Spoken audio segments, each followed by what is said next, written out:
So welcome to the 24th episode of the How to Build a Black Nation with Power podcast. This podcast is about understanding and bringing together the many pieces of our empowerment and freedom puzzle under one unified umbrella as much as possible to ensure we don't become a permanent underclass in the country that was built on the backs of our ancestors. Taking into consideration what our people have done and what so many are currently doing, like this sister we're going to talk to tonight, our Empowerment and Freedom March is most certainly not starting at square one. My name is Tomia MacQueen. I'm the founder of the Black Gold Nation.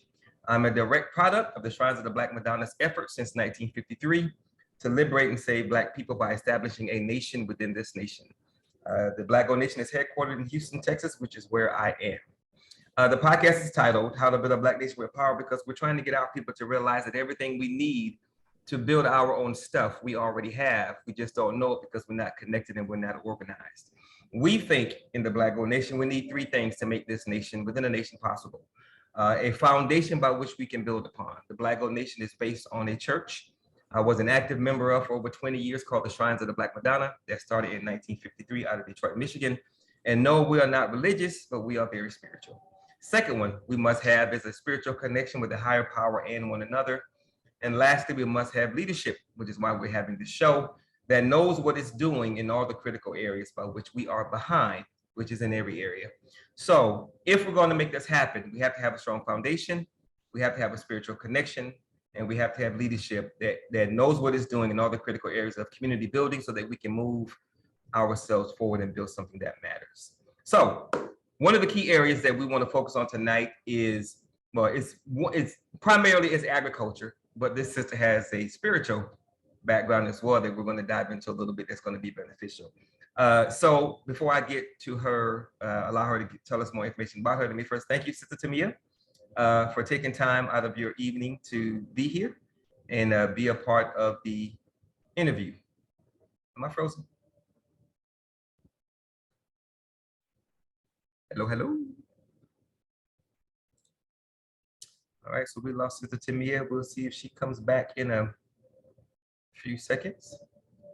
Then we'll keep it going. So while we're waiting for her to come back, she has a very, very, very strong background in agriculture. And she also has an understanding of spirituality that's going to be very beneficial to us moving forward. So as soon as she gets her internet connection back online, we will jump into the interview. And when I ask her to share information about herself and her background, you're going to really appreciate the sister's expertise and what she brings to the table. I was absolutely blown away when we had our first vetting interview, me asking her questions to learn more about her, her asking me questions to learn more about the Black Gold Nation and the election. And the sister brings a lot of expertise to the table in a number of areas, all of which are extremely necessary, beneficial, and needed. So I'm hoping that her connection will be back up in a few seconds, and then we can knock out this interview and go from there. So I think I am going to, so again, pause my live connection really quickly. Give her a chance to get back in here. I can pause this. Pause my recording. Okay, Sister Tomia, tell us a little bit about yourself. Well, my name is Tomia MacQueen. I am the founder of Wildflower Farm here in Pennington, New Jersey, where we raise organic, soy-free, pasture-raised, free-range. We do the whole shebang, poultry as well as grass-fed lamb. And we also do, I do a lot of self-sustainability and community sustainability workshops and classes, teaching people largely how to feed themselves. And indeed their own communities, if that's what they are looking to do. I'm also the founder of Dance for Life, which is love, inspiration, faith, and empowerment, and gardening for life. I have been an educator for, oh goodness, I'm going to tell my age. Closing in on 20 years. A master gardener for 14. and amongst other careers. So I've been busy over the last 20 years, enjoying life and just leading where, sort of going where God leads me. Okay, well, amen. Most people not most people, but some people may not know what sustainability is. So can you explain self and community-based sustainability? What is that? So when I think of self-sustainability, for me, it really is about being able, it's not isolating yourself in the sense that many people think, in a prepper sense. It's more so being able to a degree in which yourself and your family can live and thrive, being able to provide for yourself in terms of food, right? When you talk about community sustainability, obviously it's those same precepts, concepts, but for your community. So for instance, you have people who want to create community gardens, or we have, we're working on creating the Talitha Kumi garden here, which is a garden for long storage crops for food pantries. So that is something that I'm working on at the moment to try to really get going. So self-sustainability is really about, can you feed yourself? It really is that simple. And there are many other aspects to self-sustainability in terms of economics and safety and, other forms of providence. But what I focus on is, can you feed yourself? Can you feed your family? If you can't feed yourself, are you really free? That's the question that I ask everyone. Okay. That really is a core concept to what I do. And it's just fun. Gardening is fun. Raising your own food is fun. What's going into it, and it affects your health and your body and mind and that of your family to a huge extent. Okay. So I'm assuming you are from, where are you from? I think you told me. I forgot. Where are you from? Detroit. Born and raised. Okay. Originally I should remember that. Yeah. I got Detroit connection. Okay. So I'm assuming, being from Detroit, you weren't raised on a farm. I'm assuming you were not. No. Yeah. Okay. Okay. Good. No, So, I'm a city girl. Yeah. I say that. So I've been told I can't say that anymore. Because you've been away so long? Because I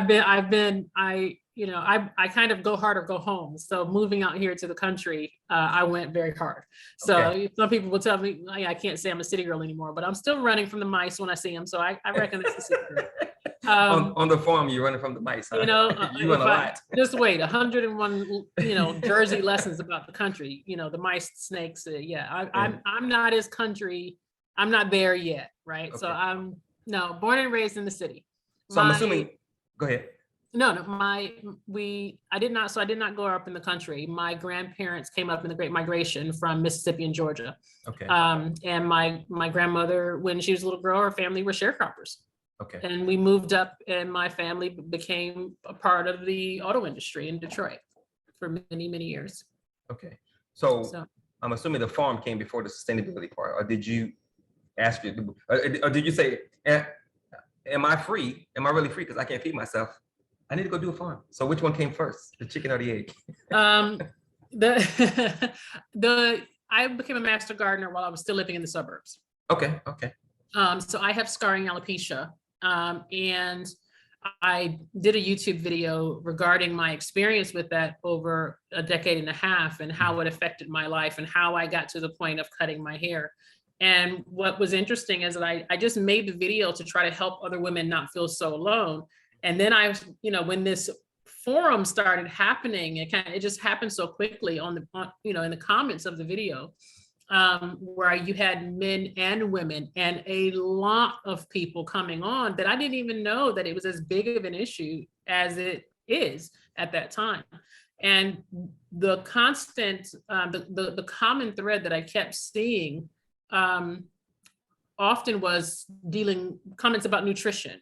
Okay. And so I had just started gardening at that time, and that video in the forum that it created really pushed me to snowball more into digging into nutrition, how food affects our bodies, and all of these things. that the doctors simply didn't have answers for. Mhm. And so as I got more into the food system here in the States and learning how the food system worked, Right. you become, it's a rabbit hole, It's but a it's rabbit one hole. we all Oh, yeah. need to go down at Yes, least a little ma'am. bit. Yes, ma'am. And so, that is the time when I really, even having grown up in the city, at that time I was living in the suburbs, and I really began to remember the disparities between, growing up in the city and where I was living in the suburbs 5 minutes across the border. Yeah. And so all of that Yeah. really snowballed into wanting to be able to feed myself and my family and my extended family, and knowing what the food system actually looks like in truth and what is going into it. And that led me to not want to be a part of it Right. as much as I was at that time. Okay. Okay. So tell us about Wildflower Farm. So Wildflower Farm, we are a 42-acre farmland preservation farm. And we basically are raising food that we want to put on our own tables. That's the food that we sell. So everything on our farm is raised soy-free. It is organically produced, although we are not organically certified yet, but it is organically produced. We do free range or pasture raised, depending on, what bird it is. We do grass-fed lamb. I found out very quickly, health-wise, the differences between grass-fed, for me, I'll make a blanket statement, for me, between grass-fed and conventionally fed red meat. So we raise our vegetables here. Again, we do a lot of education classes. Our only commercial crop is garlic, and we're really working on building the stock for that. And then we do, I'm a seed grower. So I'm a part of the Ujamaa Cooperative Farming Alliance. And we preserve culturally significant seed for both BIPOC and non-BIPOC cultures who are looking to save their seed. For instance, we have the Ukrainian sunflower at the moment with the war going on.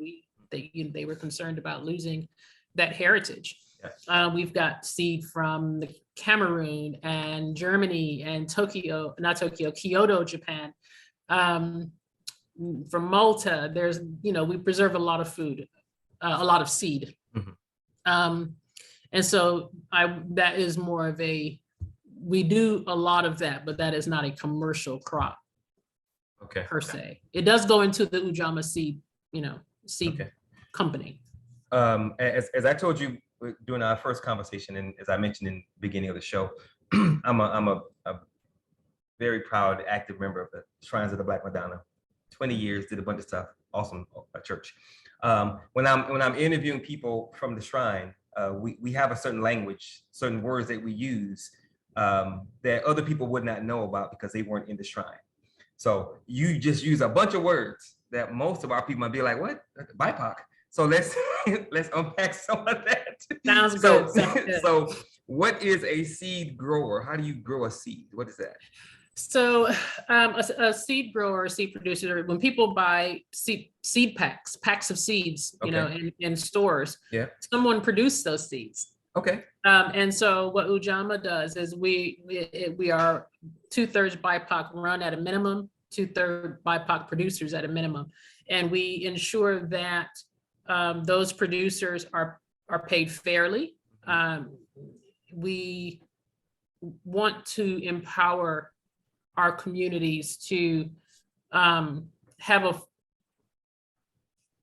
reasonable amount of control of the food systems that they're partaking in. That's right. Right. That's right. Yep. So that is a huge part of what Ujamaa does. We talk about seed stories, such as the seed braiding that women who were taken, from West Africa and brought over as slaves, how they braided seeds into their hair and their children's hair and clothing, and how many people don't realize that that's how a lot of African origin seed came to the United States. And we have a lot of conversations about culture and heritage and what food means to each of us. Mm-hmm. And are we eating culturally appropriate food? You know, a lot of people come to the United States and it's a beautiful melting pot in many ways, or attempts to be, but, you know, many people become unwell because they're not eating foods that are culturally appropriate for their body types. Sure. You know, so those are all conversations that we continue to have in the Ujamaa Cooperative. And it's been a real blessing to be in governance there. And I'm also head of the value added. So we're moving. Okay. We're moving. All right. BIPOC. What does that mean? What are you talking about? I know, right? BIPOC is one of those terms, and there's been many, many conversations about that term. It stands for Black Indigenous People of Color. For me, it's one of those terms that we're always changing what we call ourselves. That's right. You know, we're one of the few groups of people, we're always changing. Yeah, we're still trying to figure it out. Yeah, we're trying to figure out, Yeah. we're still trying to identify and amen. name it and claim it and all of that stuff. Yeah. So that is what BIPOC means. Okay. And it for the moment, it's what is socially understood in certain arenas. And so it's the easiest term to use. Okay, so when you use the term BIPOC, are you talking about, because the people of color part is what kind of throws me off, are you talking about just African descended people, or are you talking about African descended people and Native Americans, or are you talking about African descended Native Americans and people with melanin? So when you say BIPOC, what group are you referring to? Because you also, you said BIPOC and non-BIPOC. I'm assuming that's the white people, but I don't know. Yeah, you know, it's all these politically correct terms that I'm Yes, just ma'am. not very good at. That's right. Yeah. It's not my thing. Yeah. But when I have always, when using the word BIPOC, and I use it in the sense, in the generic sense that most people use it and understand it at this point. So it's Black, it's Native American, it's anything other than Caucasian is the way that I have understood that term to be used. Okay. So when I talk about, for instance, Ujamaa, we are predominantly of African descent, but we have other people who are a part of the organization as well, who are very, very involved, very, very aligned in the mission of Ujamaa that are included in that. Okay. What did you teach? What did you teach as an educator for 20 years? Was it one subject or separate? I double majored with dance and education. So I'm initially a dance educator. Okay. So after I left my professional career as a dancer, I went into teaching and then choreography. Okay. All right. So well, I should also say I am one of those teachers that people go in, the kids go in and think, oh, dance, yay, we're going to get out of gym. And then they go right back to gym. Right. Because we teach, it's too much work. We have written work and, you know, the whole thing. So awesome. I teach quite often end up teaching African-American history, some Native American history, plain old American history, because that's what all of it is. Yeah. But, you know, so a lot of that gets incorporated into what I teach because of the styles that I teach. And the fact that I think it's really important for the kids to understand the history, you know, of what they're doing, both currently, you know, with hip hop and everything else. So it's a little more, you know, so I do teach some African-American history. I occasionally tutor in Spanish. And of course, now I'm doing agricultural, I'm doing some agricultural curriculum and development, and I help to mentor young people who want careers in the green space with the Outdoor Equity Alliance. And I'm also on the board of No for New Jersey. So I'm. What for New Jersey? No, sorry, more letters. The Northeast Organic Farming Association. Oh, that was an acronym. Okay. Yeah, sorry, I keep, yeah. Okay, sorry. I got you have to slow me down. All right, so the next question is on my list, but you said a lot, and I want to insert this question. Yes, of course. When did you realize? Because to me, it's obvious. When did you realize you were a spiritual person? When did I accept it? I'll take that. Because I grew up in the church. Okay. My grandfather was a minister. Okay. Church of God in Christ. Not that I think denomination is the be all to end all. Sure. But so I grew up in it. I think that I have always, it's always been there, but I think I was probably in my late teens when I really first had to acknowledge that he's in my heart. God is in my heart. And if I just allow myself to be led and to be faithful, then things change, things happen, things begin to move, directions begin to be seen. I was probably in my late teens. So I did everything right, but that's when I started to acknowledge. Girl, what teenager does? What teenager does? Right. Okay, so Dance for Life. I'm assuming that, well, I don't want to assume. Did that come as a result of working the land, or was that just a part of who you were as a former model dancer? Where did that come from, and how did you launch that?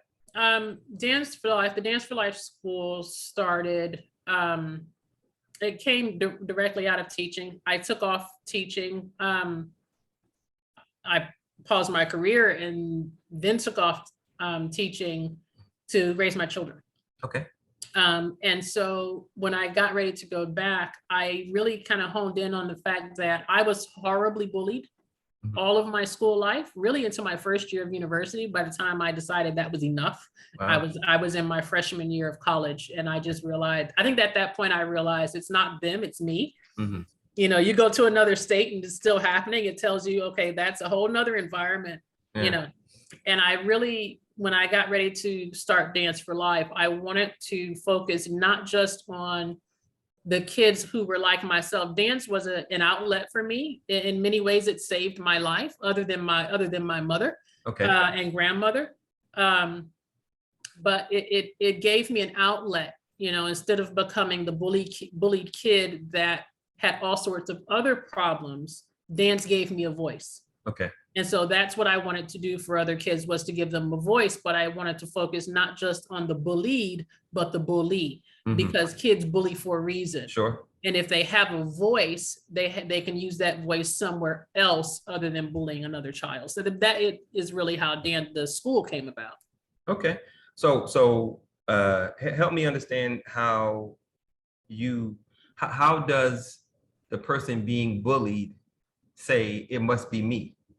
How does that work? Because that sounds kind of awful. Well, so I grew up initially in private schools, predominantly white schools. So you had your all of your obvious issues. You had race, you had you had typical kids being kids, stupid stuff, right? And then I went to Detroit public schools after that. So you can imagine that transition. Yeah, that was rough. Culture shock. Just a little bit. Just a tad. And so, I was horribly bullied there in a different type of way. And so as a child, you think, well, they're just, like this in this school because I'm different. And they're like that in this school because I'm different. All of which is true. But when I went to my first year of university and I went, I started having to deal with the dancers there and the band members there and all of this stuff. And I realized, wait, I thought I was getting away from all of this, right? And it's still going. That tells me that there is something about me that was allowing it. So what about me was allowing it, or what energy am I carrying that says I'm an easy target? I got it. All right, cool. Now, this is the problem and I'm not saying this to toot your horn, because I don't toot horns too much, but this is a problem when you talk to interesting people, because I'm just getting to question number one. So, sorry. I talk a lot. I'm sorry. Well, you're only talking because I'm asking. So no, it is me, not you. So I'm going to ask these questions and answer them. But first let me say I'm good on time, but you're the guest. And I want to try and keep it, that hour thing is out the window, but I'm going to try and do it in 30, 45 minutes. So 30, 40 minutes. So not all of the questions can be answered quickly, but if they can hit it, then we'll keep it going. Okay, sounds good. All right. So again, it's not you, it's me. Actually, it's you. I'm joking. All right. So I talk a lot. I get it a lot. I'm going to focus in, hone in. Got it. Trust, I'm asking, so no. All right. So you've listed a bunch of stuff. What are you, and this is question number one, what are you most passionate about? Oh, outside of family, right? We're talking outside of family. That's a given. Husband, kids is already understood. Outside of family and faith. I am a teacher by calling. Okay. I have always gone back to teaching, no matter what career whether from modeling to dance to agriculture, whatever it was, I've always ended up one way or another going back to education. So I am just an educator. I am a teacher at heart. My calling is not an option. Amen. Amen. So what led you to the point in your life, or what have you been through in your life that has got you here where you're open to being a part of a national cabinet to help Black people learn how to feed themselves and be sustainable? And we're going to get to that spiritual thing because it's who you are. I'm sorry. So why are you open? Because I've traveled a lot around the world. I've lived in a few different places. Okay. And you cannot help but to see the disparity. You know, when I look at the store down the street from my grandmother is in the house she moved in when I was born, the year I was born. Okay. The grocery store down the street from her, first of all, you know, when I look at what is available there, Yep. both in the aisles and in the produce. Yep. And she has to be taken downtown to where all the good gentrified folks are to eat what she needs to eat health-wise. Yes, ma'am. Right? Yep. And then I look where I was living 5 minutes away, and the grocery store that I have 5 minutes away that has everything that I need. That's right. At very high prices. Yeah. So, you know, I'm gonna have to turn this off. I'm sorry. It's all right.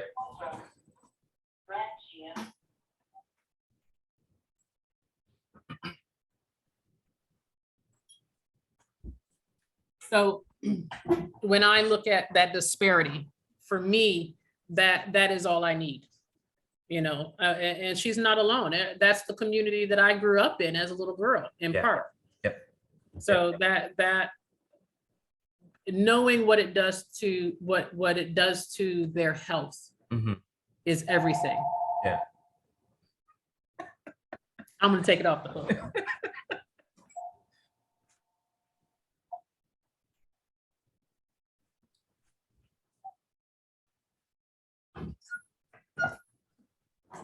Sorry about that. It's tough being popular, huh? Yeah, I turned everything off and then I forgot about the house phone. Okay, this next question might be a little, you might have to think about this in a little bit, but how do you define culture? Ooh. Told you. How do I define culture?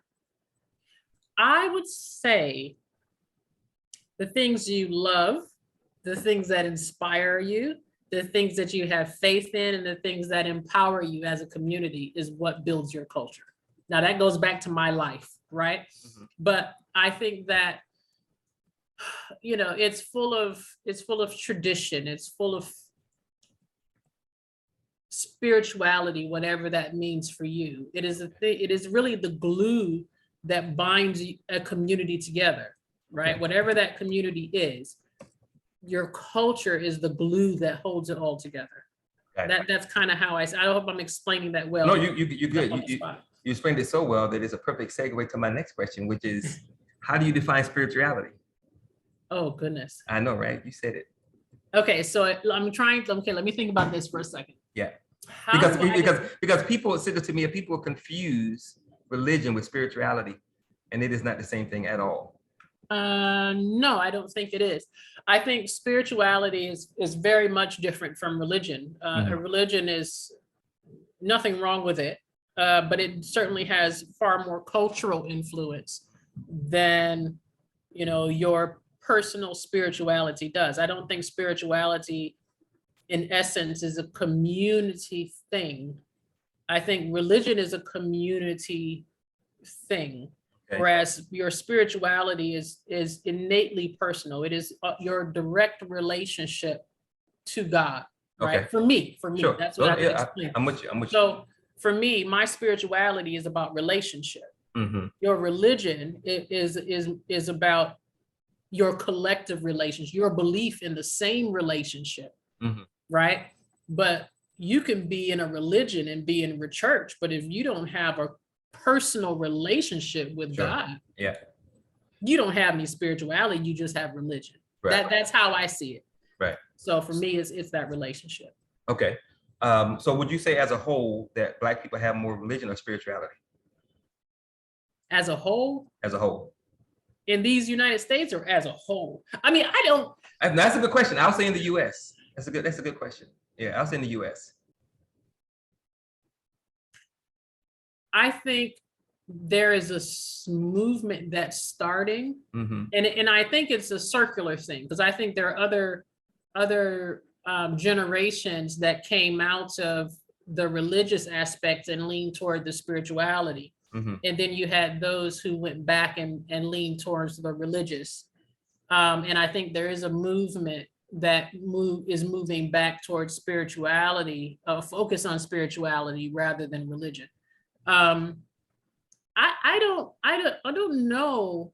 I think it depends on the generation, to be honest, whether or not they're more religious or they're more spiritual. I think there are some generations who really understood that you need both, or that spirit. Well, I don't say you need both, but that religion without spirituality is like faith without works. You know what I mean? You can't have one without the other. Right. Quite dead. But I think right now people are trying to separate the two, and they are different. Yeah. But I don't think they're wholly inseparable. Okay. All right. So next question. Spirituality and culture are intimately connected, and I believe vital for our overall forward progress and survival. So what do you bring to the table from all of your areas of expertise that can help our communities move forward in both a spiritual and a agricultural and cultural standpoint? What do you bring personally that could help us move forward as a group? From a spiritual, so I was a dance ministry director for 11 years. Not that necessarily says anything. But one of the things that we focused on was really understanding what it is that you're doing in dance ministry. So we're not jumping up and down and doing modern dance in front of the church for the sake of doing it, for the sake of show. Yeah. Every piece of choreography that we did has scriptural base, or we didn't do it. Okay. And eventually I got to the point where I took all the music out, and we literally danced the scripture, and we studied the scripture. We worked on the movement. They came up with their own movement, and we did it without music because we lost a lot of people that year. Okay. Because they were there to perform. And unlike the secular world, dance ministry is not about the dance. It is not even about the dancer. So in that sense, in terms of what I have to bring, I think it's an understanding of how people receive liturgy in different ways, just like they learn any subject in different ways. Sure. And so for me, there are some things that I think people understand through visual cues and movement that they take in deeper than they do by voice or by lectures, right? Okay. So I think that is a very critical part to the spirituality part. I think I was born and raised Church of God in Christ. I'm not,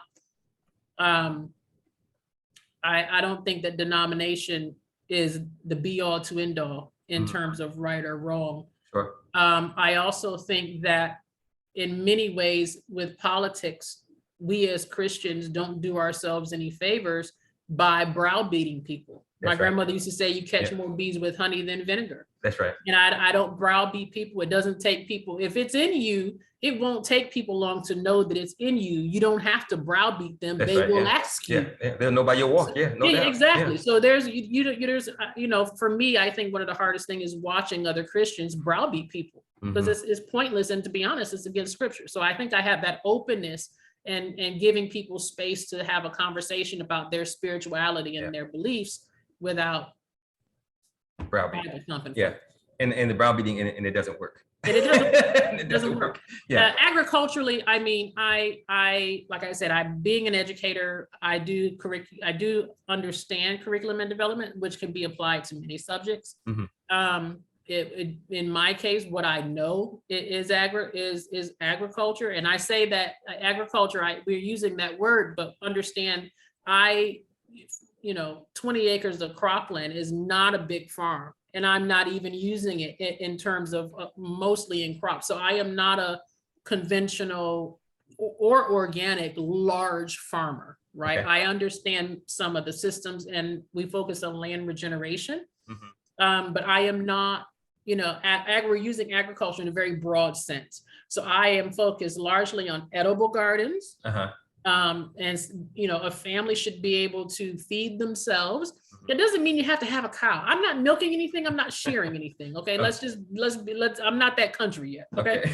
But if I've got lamb and I've got poultry and vegetables, and my girlfriend raises grass-fed beef, and the other girlfriend has dairy, that's your community sustainability. And yet, even within your own household, I can sustain I don't have to have those things. I can sustain myself. Sure. So that is really what I'm focused on in terms of agriculture. So I'm not, do we keep a tractor and all of that? Yes, but we're low till, no till. We try to, I'm also on the board of Friends of Hopewell Valley Outdoor Spaces, which is a conservation group. So I try to combine land regeneration and conservation with the agriculture, which is not easy, but it's doable. So I am not, I just want to make sure we're clear. We're using agriculture in a very broad sense. So I want to be clear about what it is that I do. Okay. And your I was going to say your perspective, but I'm going to say your understanding of how agriculture, working the land, can be a healing process. It can be a spiritual thing. So help us understand your perspective on how agriculture and or working the land can help a person in the healing process. I think that, obviously, I say obviously, but of course it depends on what it is you're healing from. Because, methodology is everything, and it's dependent on the trauma, right? But I'll tell you, people may not realize, but as an African-American person, owning land, even, if we actually, the Outdoor Equity Alliance, I'm a farmer mentor with the young people who want to go into careers in the green space. And sometimes, you can have a hard time with parents being able to be okay with their kids working the land, right? You can try to reach out to some, and some may say, well, what do you want my kid to be a slave? Oh, wow. Again, and it really is people don't realize that there's a trauma there that is ingrained that we haven't healed from yet. There was some study I think they did with Jews in the Holocaust, and how that trauma can get into your DNA. Sure. They've never done a study. That's right. Why have they never done a study with African Americans of the trauma of the transatlantic slave trade and all the things that followed, and how that trauma affects you later on? So, a lot of us don't want to go back to the land because we immediately connect that with the trauma of slavery, right? And even owning my own land, there have been times when I've been out there and I'm just like, why am I out here working like a slave? Like, that phrase comes back to you. And you're like, wait, okay, it's okay, I own it, It's my land. But it comes back to you, and you have these moments of remembered trauma. Like I said, my grandmother's, when she was a little girl, they were sharecroppers. And you hear these stories about, kids being beaten for running through the white man's cotton fields. And you hear don't get me wrong, we didn't get African-American history in school at all. So the good, the bad, the ugly, I learned at home. Right. But the flip side of that is that it does become, you're very aware of it. And so the land helps to heal once you become aware of it, and you make the conscious effort and decision that I am not going to live in that trauma, so that my children don't have to live in that trauma. The more you work the land, the less that trauma is a trauma, and it becomes a joy. And you have this reconnection our ancestors were taken from West Africa because they were agriculturalists. Sure. Not because they didn't get here and learn, something new. They already were they already knew it, yeah. agriculturalists, scientists and such. Yeah. So it's reconnecting with that history and getting over that trauma. And not only that, when you're gardening, for me, there are so many lessons, life lessons, especially if you have kids. I kid you not, raising a garden and raising kids and how little you can control and what you can control. There are so many metaphors. There are so many life lessons that come out of trying to raise something up, trying to train something up to produce this thing that has a mind of its own. Yeah. That was a really long answer. I'm sorry. It was a good answer. I have a slide in our introduction presentation with a bunch of bullet points on it, talking about all the things that we've been through from slavery to now. And it's a bunch of stuff that we've been through since we've been here. If you were to add up all the years of everything that we've been through, slavery to Jim Crow to school to prison pipeline to slavery by another name, which is indentured servitude, but I came up with the terminology from the crack cocaine epidemic, all this stuff, medical apartheid, all the stuff we've been through, 3,000 years if you add up everything. Of course, we need therapy. Like nobody's business do we need therapy. And you just said, and it's been proven that trauma can be passed down through DNA. And I don't know any group that's been traumatized more than us. I don't know which one was worse, colonization or slavery, but they both messed us up as a people.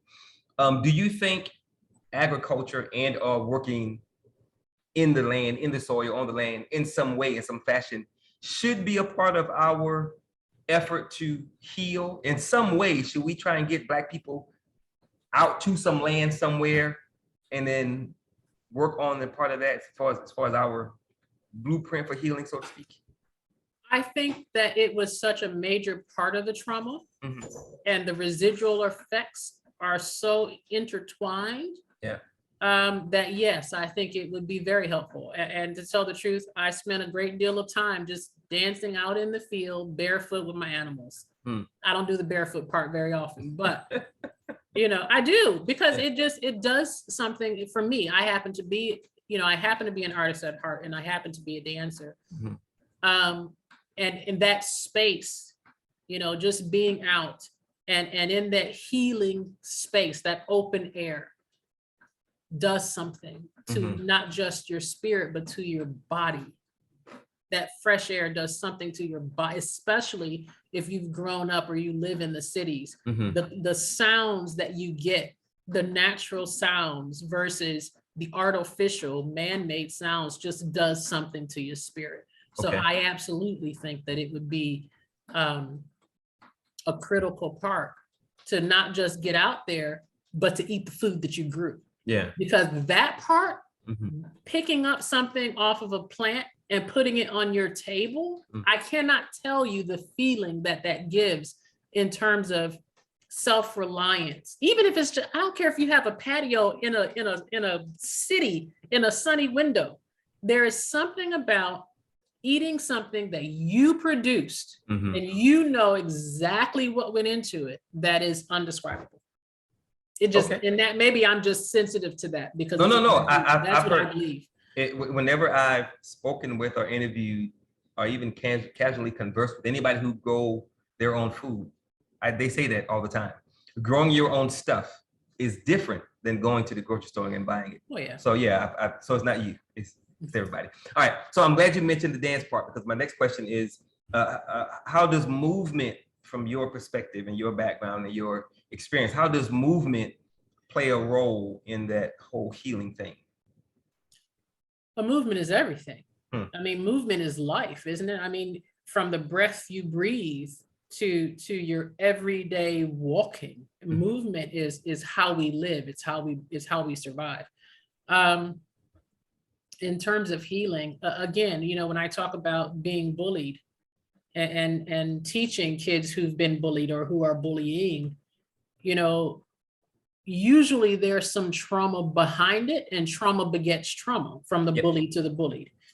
And so if you can find a way to express what you're going through in movement versus, and whether you're bullying somebody, that's still movement. Believe it or not, that transfer is still movement. Yeah. So instead of transferring it in that direction, you're transferring it in something else, right? So it's critical to the healing in that it's a I want to say an inversion, but it's the ability to, if you can affect your body, right? Our little box, ourselves. If you can affect your body and how it moves, then you begin to understand internally that you can affect the world around you, right? Okay. All right. So for me, that is the way I think about it. When you really get in your head and in your body, that I can lay on the floor, I can take a deep breath and I can visualize that oxygen going into my fingertips, and then my fingertips, I can take them and I can move them. And all of a sudden your body is flowing easier because you've learned to breathe deep, right? Something that simple. Yeah. All of a sudden you realize that same energy you can take and start to change the world around you, starting with your little immediate circle, because I don't want to live this way. I don't want to eat this way. I don't want to wake up with a room that's a hot mess. I can change those little things, which in turn begin to widen that circle. Yeah. If that makes sense. I mean, it makes perfect sense. And this is why I say that if we're going to do this thing, we must understand spirituality, which is the energy field. And being able to communicate and connect with it to make things happen, both for ourselves internally, but as well as externally. In what you just said, I was just thinking about, just the very simple thing you just said about lying on the floor, breathing, feeling you breathing, your body moving, and realizing that you have power and there's power around you. I was thinking, how much could that one little exercise in meditation, how many children could that help in an inner city? And studies have been done that have shown that Black children who live in or around America's inner cities suffer from post-traumatic stress disorder at twice the rate than people who've been to actual combat. Wow. Right? Malcolm X said that Black people aren't stupid. We're just too busy trying to survive and think about anything else. Fight or flight.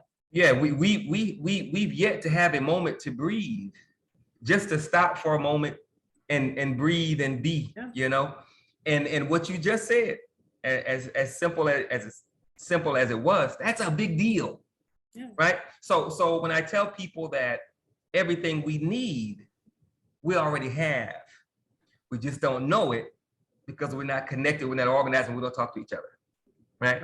So imagine the good that you could do on top of the good that you're already doing. If you had, and this is a part of what we do and why we do it, Tomia. If you had 100 Tomias, 100 people who said, I want to do what you do in my space. Can you teach me that part in my space? Just that one exercise and meditation, and then the movement, which you can learn via Zoom. We got to use technology. That's a big deal. Yeah. Right. So the whole point of the show and the election is to get Black people to realize that nobody's coming to save us. But that's okay, because we have people, i.e. Sister Tomia, that can help us save ourselves. But we got to find out who she is. We got to connect. We got to organize. And again, that's a big deal. So I'm just saying that's pretty awesome. All right, next question. So how do we get a people who've been through so much? Like I said, if you would add up all the years of everything we've been through since we've been here, be over 3,000 years, literally 3,000 years of stuff. How do we get our people to start healing ourselves spiritually, culturally, energetically, locally, and then nationally? How do we do that? How do we begin the healing process from your perspective and your understanding and what you bring to the table? How can we begin to heal our people where we are locally and then expand out? How can we do that? I think that is a massive, massive ask for one question. Sorry. But I actually shortened it. But I think that it's got moving parts, right? Okay. That healing has to have moving parts, because like anything else, no one box fits all. Right. Right. So that meditative moment might be fantastic for high schoolers. Let's say high schoolers who have the cognitive skills, and then the nerves are, the brains, waves are joining up and all of that stuff. Right.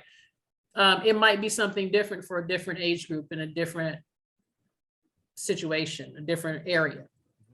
I think that it needs to be multifaceted. So you've got, I think nutrition has got to be, if not number one, close to number one. That's right. Because it affects the brain and the brain cells, how a child grows, how a child thinks from the day the mother gets pregnant, all of that before then, because the father too, all of that takes into account the child from the very start. Okay. I think that what we are consuming, having some amount of control over what we are consuming. And even if you decide, I kill everything I try to grow, I can't grow anything.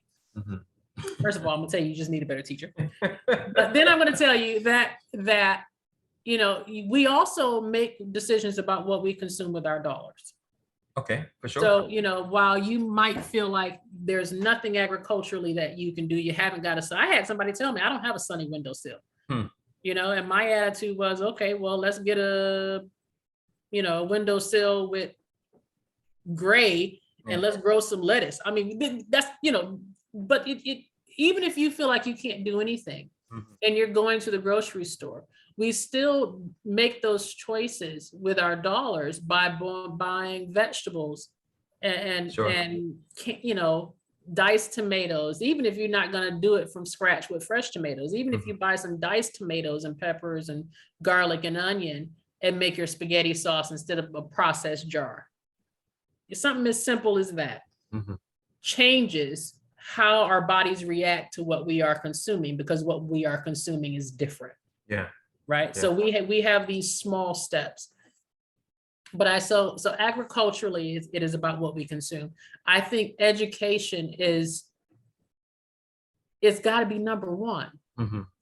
Because if you an uneducated person, and I don't mean necessarily in the conventional sense. Okay. I mean an uneducated person who doesn't know that fresh tomatoes, and garlic and onion is healthier than some Twinkies. Sure. I mean, we all know it kind of, sort of, but if you don't really know why, and you don't know how Twinkies are made. Yeah. Because once you know how they're made, you're gonna have a second thought, right? I would hope. I'm liability with Twinkies, but you understand those products. Once you understand how the food system works and how stuff is made, that education will make you think twice about what you're consuming and what you're giving your kids. Yeah.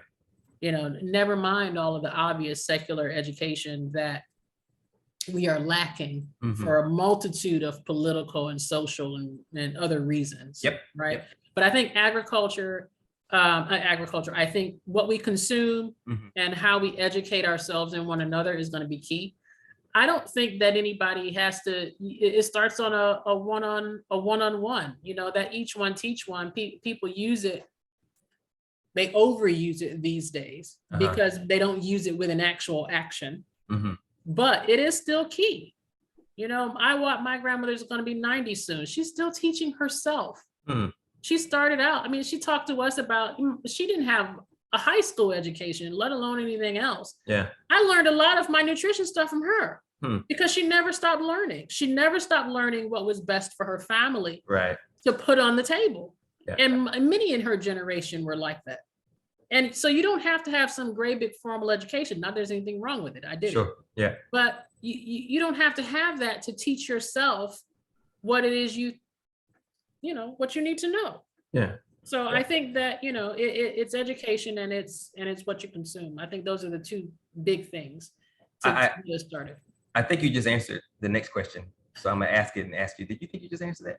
So the next question is how can we use agriculture to bridge the gap of tribalism? We have cliques in our communities, so many different types on so many different levels. And it's sad that we don't realize, we all clicking against each other and we're all in the same boat. So the next question was, how can we use agriculture to get past that, or to begin to get past that hurdle of tribalism? But maybe you just answered it by understanding nutrition, having the proper education. So would that be your answer to that question, or would it be different? No. Okay. I'll tell you what's interesting is my first thought when I think about connecting people, and not just tribalism amongst Black people, but any other cultures too. Sure. Right. No, almost no matter where I've gone, looking at other cultures, everybody had, and we had this conversation about movement in agriculture. I've been talking a little bit about that lately on the circuit, but almost every culture has a planting celebration and a harvest celebration in some form. Yeah. And those things always consist of music, food, and dancing. Yeah. Those are the great connectors. I don't care if you don't speak. I came in a friend's house one day. We came in, we had been waiting on my grandmother to get there, and we looked up and she was elbow deep in sausage with a Romanian woman who didn't speak a lick of English. And they were just laughing and having a good time because it's the great connector. Yeah. They don't know anything about each other. They just met, but this was familiar to them both. Yeah. Right. So, though that's the great connector. Yeah. I think that tribalism ends when the food is good enough. Right. Yeah. That's sharing. Yeah, we want to eat, and as opposed to being separate. That's a very good answer, because if the event is done the right way, then it will draw people. Yeah. And then once you have people's attention, especially if they're full and happy, then you can make some things happen. I mean, really. So that's it really does. It's just a great connector. If the music is good and the food tastes, and the food is even decent, let alone if it's good. Now, if it's good, I mean, well, we don't want to be too good. People get the itis and they fall asleep. That's just the message. Okay. All right, so that's gonna have it at the end. We're doing pretty good. I'm kind of surprised that we're almost there. Okay, so next question. So this is an election. We're trying to find qualified Black people to help Black people. So let's say if you were to, well, not work, because you're a cabinet member, you're part of the agricultural cabinet to help Black people grow some tomatoes. And you're working with Brother Kerry, whom you're going to meet and work with. Which would be very cool because he's from Detroit. The brother's awesome. Well, I think he's from Mississippi. He lives in Detroit. I don't think he's from Detroit. Okay. Yeah. But anyway. Yeah. Good brother regardless. So he says, okay, to me, we got to come up with some marching orders for our new cabinet. You got people who speak your language. They all want to grow tomatoes and cucumbers. So what do you think your first 2 or 3 marching orders should be for your new cabinet to get ready to take this message to Black people nationally? What should those first 2 or 3 marching orders be? How many people in the cabinet? 5 to 7. 5 to 7? Yes, national cabinet. So you divide the nation up into regions, and each one go out and you start teaching people. You teach teachers.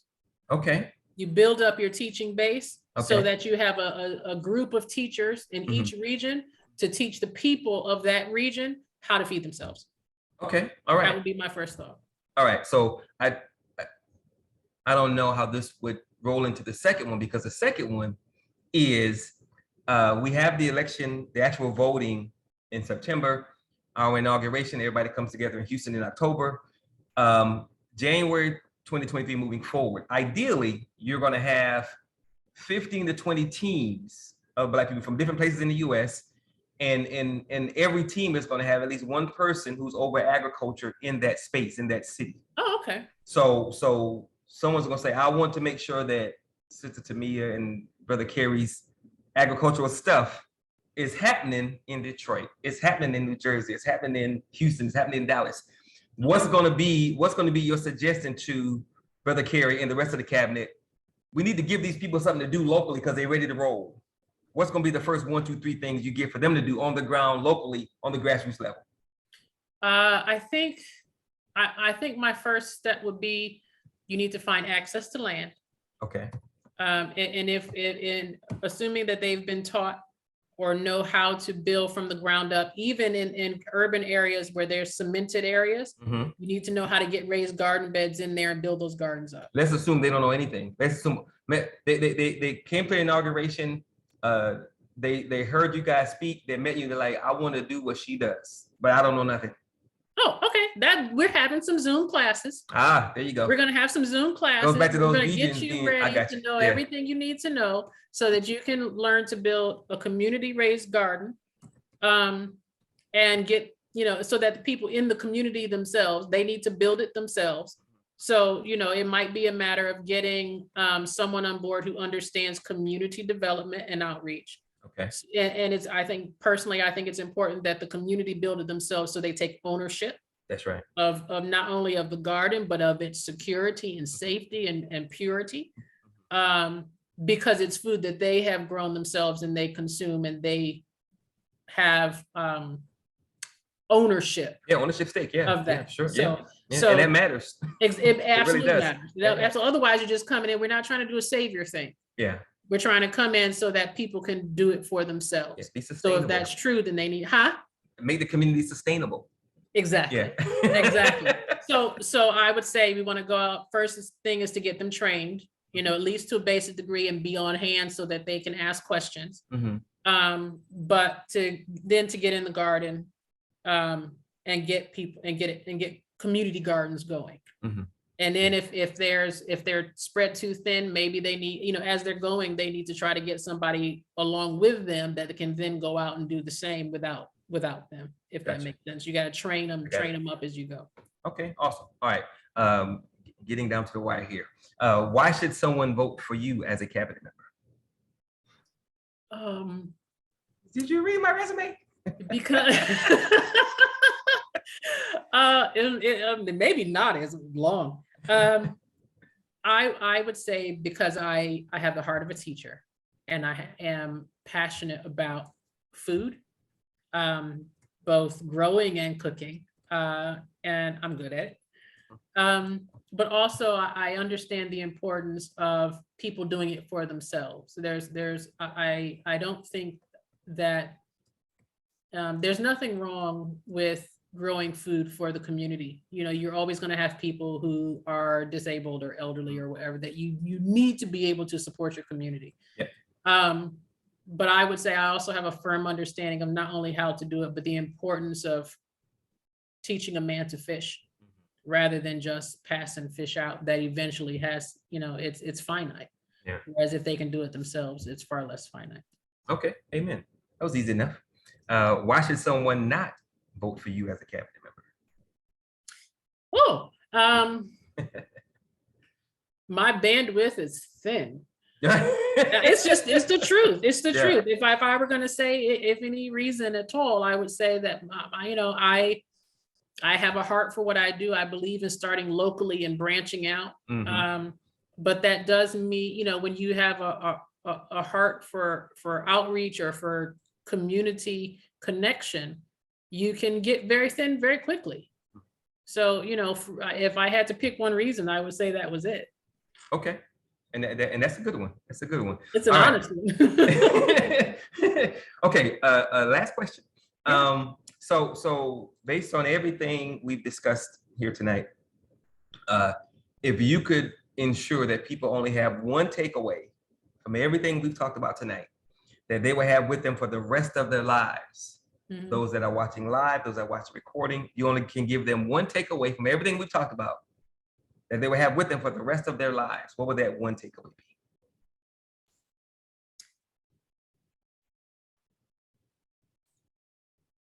I would say, and I have to go back to myself, right? I would say the takeaway would be find your love, your inspiration, your faith, and what empowers you, and share it with your community. Because that's what's going to do the same for everybody in your community. Not in the same way, but when you share it, you give them permission to find their own. Okay. I like that. All right, so let's wrap this up as to why we are doing this. And I do this at the end of every interview. We're having this national election because we have to find people who care enough about our people to teach our people how to do stuff. We have to know how to grow our own food. We have to know how to protect what we grow. We have to know how to control our local economics. We have to know how to have political power in our communities. We have to know how to be spiritually whole and healthy. We got a lot of stuff to learn, and we're behind in every category of community development, nation building, right? And we're behind for very specific reasons, and that's why we have to educate ourselves, because those that brought us here aren't trying to educate us. Indoctrination, yes, but not education. Big difference. So if we're not gonna become a permanent underclass in the country that was built on the backs of our people, then we got to do something, and that doing is only going to come from people who look like us, primarily because nobody else cares about the Black community like we're going to care about the Black community. Yeah. The Black community exists for other people to prey upon and get rich, and that's what they do. But I do not fault the predator for where it drinks and or eats. I fault us for allowing the predator to drink and eat where we live, because they're never going to stop. We have to give them incentives and motivations to stop. And with the right people who can show us how to do these things, and we can most certainly change how our communities look, how they function, and what they produce. As I always say, as I said in the beginning, everything we need, we already have. We just don't know it. We just don't know it because we're not connected, we're not organized, and we don't talk to each other. And Right. of course, the Black Nation, we want to fix that, and that's why we're having this leadership election. So with that said to me, I want to thank you, and I want to let everybody know that, when did we have our conversation? Was that 48 hours ago? How long ago was that? Yeah, probably. Yeah. Probably about that. I did not know this sister a 2-3 week ago. days. I didn't know her a week ago, right? Yeah. So we just met, and the same way I met her is how I met the other people I'm interviewing. I made a Facebook post. She responded. I'm like, oh, look, she responded, and I went from there. So you know, You move fast. I'm on a mission, girl. There you go. There you go. It's important that we know that we have people out here, regardless of what we've been through, and we've been through a lot. We're still here. Yep. We might not be 100% whole, 100% healthy, or like we used to be, but we're still here. And a lot of us obviously are operating at a very high level. And some of these people on this level, they care and they want to give back. So we're trying to find as many Sister Tomias as we can so that they can do what they want to do and what they're already doing. We don't have time to find people like you and then send them to school and then send them to get a job so they can get some training. We don't have that kind of time. We got to find people who are already doing it.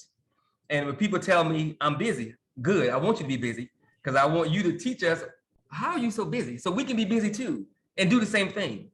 I don't have time to compete against your Black wheel or to steal from your Black wheel. That's counterproductive, counter-revolutionary, just stupid. I need to help that wheel roll as fast and as productive as it can, because if you're successful, your family's successful, the community's successful, and then we all win. But I can't do that if I don't know that your wheel even exists, right? So what we're doing is important for a lot of reasons. So I just want to say thank you for responding to the Facebook posts and then being so open to all this stuff. And although you say, no, not sustainability, agriculture, I'm like, we gonna see. There's definitely gonna be some cross-pollination. We're gonna come to this table and let's have a conversation, because you have so much. I'm certainly willing to be available. Yeah, well, amen. And that is all. Have a conversation. That's all we really strive for, is finding people who are available to converse and share what they know. Yeah. Because if you're willing to converse and share what you know, then people can pick up on it, and then you don't have to share so much because they got it and they move it, and that's the whole point. We got to move faster than those that are moving against us, because God knows they got an agenda, and that agenda is not pro-Black. So we got to work on that. So, so on that note, I want to say thank you again from the bottom of my heart.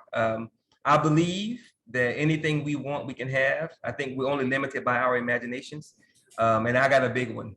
So as long as we can imagine it, we can make it happen. So before I give my last two closing comments, is there anything you want to say in closing?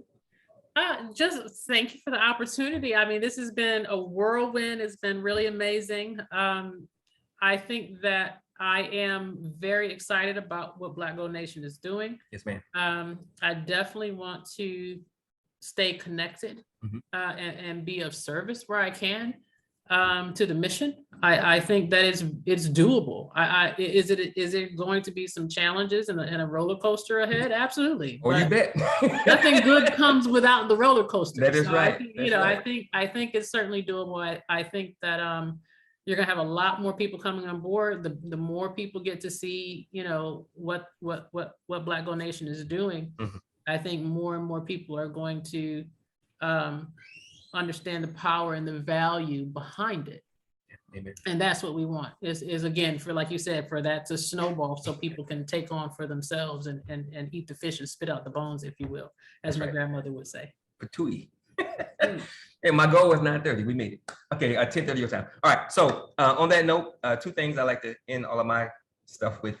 First one is always remember that no one can do everything, but if everyone does something, everything will get done.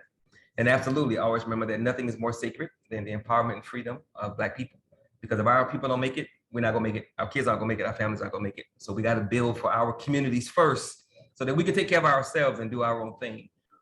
Being pro-Black does not mean you're anti other people. It just means you love yourself just as much as they love themselves, and that is okay. So on that note, again, Cynthia, thank you very much. God bless. I will be in touch, and have a good one. Thank you, Okay, Brother bye-bye. Tamani. Take care. Good Bye-bye. night to you. Bye. Good night. Bye-bye.